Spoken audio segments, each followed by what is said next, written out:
You are listening to episode 48 of the Autism Mom Coach, the big mistake every autism parent makes and how to stop it. Autism parents are the most resourceful, creative, and zealous advocates when it comes to their children. There is not much that we won't do for or in service of our child.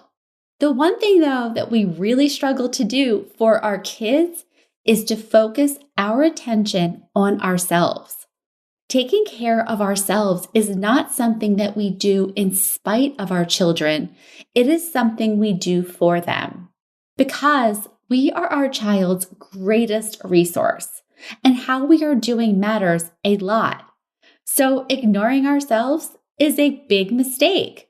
A loving one, of course, but still a mistake. But it is one that we can begin to correct right now. Stay tuned to learn how. Welcome to the Autism Mom Coach, a podcast for moms who feel overwhelmed, afraid, and sometimes powerless as they raise their child with autism. My name is Lisa Candera. I'm a certified life coach, lawyer, and most importantly, I'm a full-time single mom to a teenage boy with autism. In this podcast, I'll show you how to transform your relationship with autism and special needs parenting. You'll learn how to shift away from being a victim of your circumstances to being the hero of the story you get to write. Let's get started.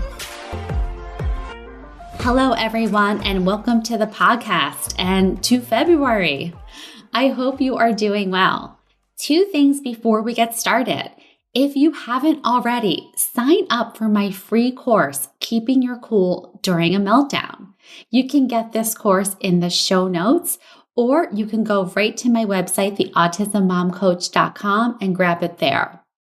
Now, even if meltdowns or your child's behavior are not a current pain point for you right now, this course will still be helpful because I walk through the framework I use when I'm coaching my clients, no matter what the issue is that they are coming to me for. Anything from anxiety about the diagnosis, their anxiety about whether they are doing enough or the right things, and their fear of the future. This framework, the tools I teach, they work for everything. And let's face it, our kids don't need to be melting down for us to experience increased stress levels related to their diagnosis. And that is really what this course and what my coaching program is all about. How we can understand, manage, and support ourselves when we are feeling dysregulated, when we are feeling stressed, so that we can show up as the parent we want to be, even when parenting does not look like anything we expected. Okay, second thing, I am offering a time-limited discount on my 12-week coaching program. This is my self-love, self-care Valentine's Day gift to you. If you sign up before 12 p.m. midnight on February 14th, you will get $500 off of my current coaching package. To do this, you just need to schedule a consultation before February 14th, sign up for coaching, and you're set. To sign up for a consultation, you can do this by going to my website and scheduling it yourself. You can email me at lisa@theautismmomcoach.com, or you can message me on Facebook or Instagram, like a few of you have already. Whatever it is, you want to get on my schedule before February 14th so that you can get this discount.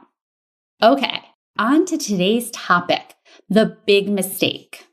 Focusing on our kids to the exclusion of ourselves is a mistake, or more appropriately, a misunderstanding, because we believe that we need to forego ourselves so that we can support our kids. And this is really backwards. And I'll just be frank with you, this is not a lesson that I learned on my first day of the job as an autism parent. It took years. But here's why it's a mistake. We are the vehicle for our children's well-being. We are their providers, their advocates, and their voices, literally and figuratively. We are, and I've said this so many times, our children's greatest resource. No doctor, therapist, medication, or program is more important to their long-term prognosis than us. That is why ignoring ourselves for that magical day when we believe my kid is okay is not a strategy. Because even when that day comes, when you let yourself believe that your child is okay, whatever that means to you, as they are, chances are you won't be able to enjoy it or even notice it because you are so burnt out. So why do we do this?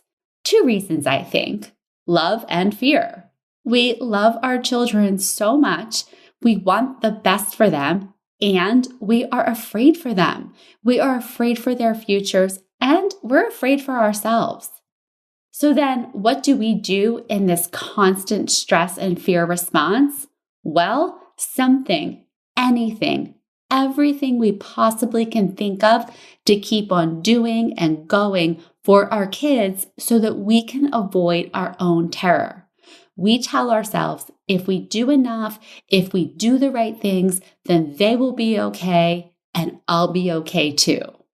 And let me just tell you, I get it. I do it. I am always working on something or other for my son. But I no longer do this at the exclusion of my own needs most of the time. I have learned to build in respite for myself because in my ever-long quest to make sure he is okay, I have not been okay on more occasions than I can remember. Yes, I was still highly functioning on the outside, but inside I was crumbling. And chances are, if you are operating under the premise, I'll be okay when my kid is okay, you're not okay either. No judgment here, really. I get it. Just the opposite.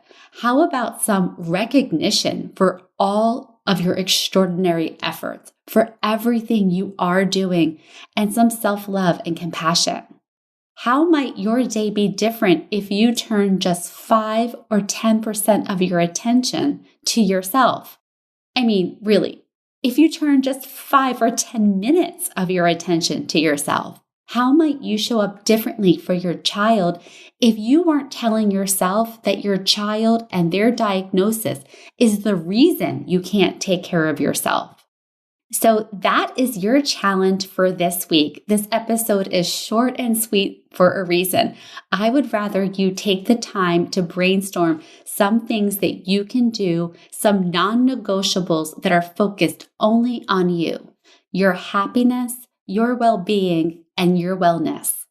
It can be as simple as drinking water, taking deep breaths, a long hot shower, taking a walk, saying no to someone, setting a boundary. Whatever it is, it really doesn't matter. It just matters that you do something because you matter. All right, that is it for this week. Again, if you haven't already, sign up for my free course. I teach you some really valuable concepts in there that will help you to do more things to support yourself and to better understand how to regulate yourself and how to take care of yourself when you feel yourself getting escalated, no matter what the situation is. Okay, talk next week. Thanks for listening to the Autism Mom Coach. If you want more information or the show notes and resources from the podcast, visit theautismmomcoach.com. See you next week.